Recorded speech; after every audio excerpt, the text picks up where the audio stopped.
राजस्थान की राजनीति में इस वक्त घमासान मचा हुआ है। पायलट की प्लेन क्रैश हो गई है। 2012-13 में ऐसी ही लड़ाई बीजेपी में देखने को मिली थी, जब आडवाणी जी मार्गदर्शक और मोदी जी प्रधानमंत्री पद के उम्मीदवार थे। पॉइंट की बात यह है कि उसके बाद से बीजेपी में ऐसी कोई लड़ाई कभी देखने को नहीं मिली। लेकिन जब हम बात कांग्रेस की करते हैं तो वे इस मामले में अलग है।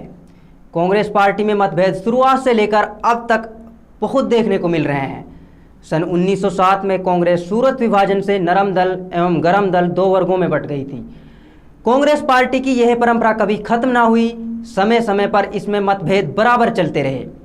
अब से 4 महीना पहले ज्योतिरादित्य सिंधिया कांग्रेस छोड़कर बीजेपी में शामिल हो जाते हैं। इसी तरह सचिन पायलट ने भी राजस्थान में प्लेन उड़ाने की कोशिश की, लेकिन पायलट साहब का प्लेन यहां पर क्रैश हो गया। अब पता नहीं पायलट साहब की ट्रेनिंग में कोई कमी रह गई थी या अशोक गहलोत ने प्लेन को हाईजैक कर लिया।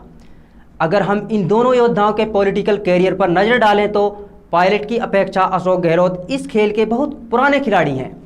उनका राजनीतिक अनुभव सचिन पायलट से काफ़ी ज़्यादा है। भारत के एक बड़े न्यूज संस्थान जी न्यूज की रिपोर्ट के मुताबिक सचिन पायलट क्या करने वाले हैं, यह बात गहलोत को 6 महीना पहले ही पता चल गई थी। इसमें कितनी सच्चाई है, ये बात अशोक गहलोत ही बेहतर जानते हैं। कांग्रेस पार्टी ने सचिन पायलट की बगावत को देखते हुए पायलट समेत उसके अन्य सहयोगियों को भी बाहर का रास्ता दिखा दिया है।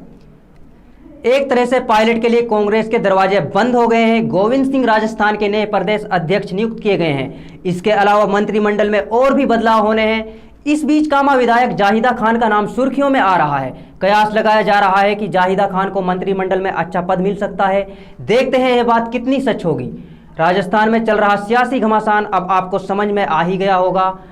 अब देखना यह है कि सचिन पायलट भरी जवानी में आडवाणी जी हो गए हैं या सिंधिया की तरह अपना प्लेन उड़ा लेंगे या यशवंत सिन्हा की तरह अपना प्लेन वहीं पर लैंड करके रखेंगे।